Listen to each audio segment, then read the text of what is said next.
日本东北外海今日凌晨发生规模7.3级强震，当局已发布海啸警报。在日本当地11月22号早上5点59分，东北部福岛县当地响起警钟，紧急通知居民疏散，逃往高地避开海啸。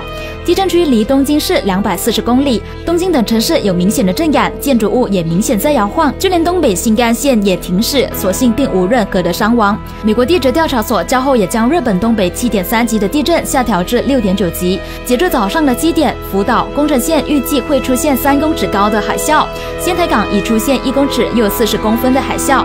截至早上9点20分，青森、千叶与伊豆等地区解除海啸警报。身在日本的朋友或准备到日本旅游的朋友，记得注意喽。